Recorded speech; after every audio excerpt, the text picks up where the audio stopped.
friend. Welcome to today's episode. I'm here to share with you just a little bit about me and my history and how I have gone from high stress and anxious to anxiety warrior. Hey, are you a high achiever who struggles with perfectionism?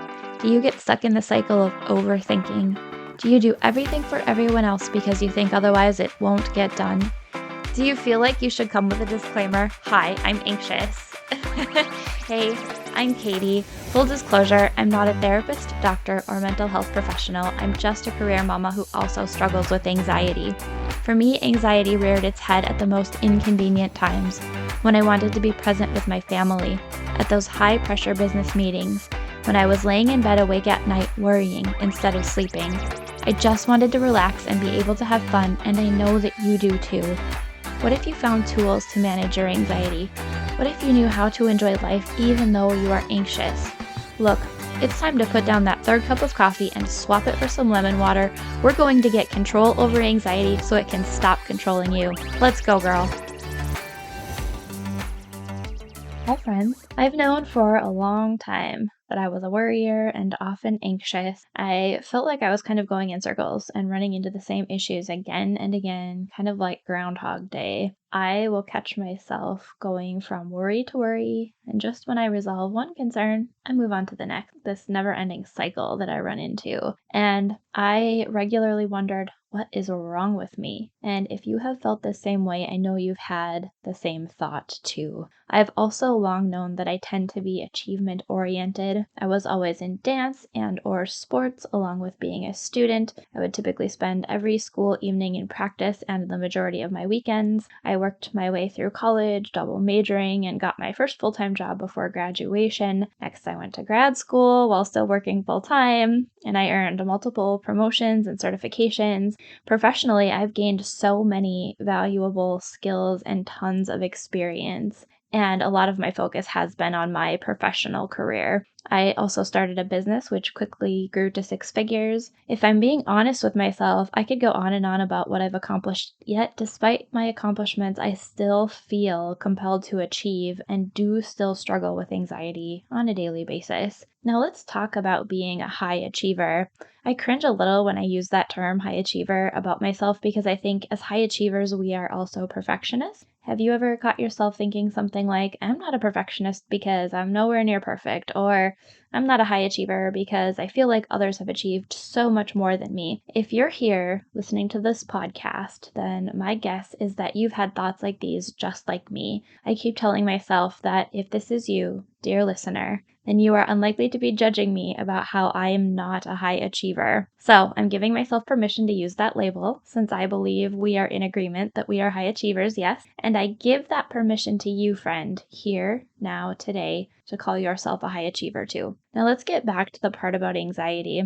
I was formally diagnosed with anxiety, an anxiety disorder, just a couple of years ago. And my diagnosis simply confirmed what I knew. When I found out the diagnosis, I thought, well, of course I have anxiety. Of course I have an anxiety disorder. It just simply confirmed what I had suffered with for what felt like forever in my life. I don't think that the diagnosis was necessary, but it certainly was validating for me personally, and it helped my therapist know better how to help me. I have been on a self-help or improvement journey for as long as I can remember. Especially over the last few years, I've really been focusing on improving myself. A lot of that was due to becoming a parent. As a parent and a high achieving anxious parent, I want to be the best mother I can be so that my children don't have to suffer in some of the ways that I have. And I firmly believe that by working to be a better, healthier person, I'm also working to be a better mother. Now, I'd like to share the three things I've done that have helped me most in my journey to overcoming stress and anxiety. 1, being willing to accept and sit with what is. Number 2, working with professionals. And number 3, learning to take action despite discomfort. So let's go through these a little bit more in detail one by one. I think that acceptance is the first step in making any sort of real lasting change. And I think that's something that we all know, right? You need to recognize you've got a problem or concern before you can do anything about it. So I have had to work really hard and still do with simply accepting where I'm at, being with what is. And this is so hard for me as a high achiever or an achievement oriented person because what do I want to do? I want to change things. I want to fix things. I want to improve things. So my tendency is to jump into action rather than taking the time to just sit and accept here's where I am. I am a person with anxiety. It is what it is. Now, one of the biggest things I have been able to do for myself that I am just so grateful for is working with professionals. So, mental health professionals, other doctors, and physical health care providers, and also other professionals. So, people who aren't necessarily therapists or doctors, but individuals who might have some kind of experience or specialty in working with people with various aspects of their anxiety. Workshops, for example. I have been able to find and utilize resources like professionals to help me not only recognize my anxiety, but find ways that work best for me to work through and overcome my anxiety. And the third point I mentioned earlier is learning to take action despite discomfort. Now, I think that probably nothing has moved the needle more on my journey to overcoming stress and anxiety than this last point, learning to take action despite my discomfort. I find that as a person with anxiety, I tend to overthink. I tend to live in my head so much to the point that sometimes I'm paralyzed and I'm not taking action. And I will think and think and think and think and cause myself more anxiety and more stress because I'm not moving from that thinking into action. And in order to take action, I have had to learn to overcome discomfort or take action despite my discomfort so that I can move forward.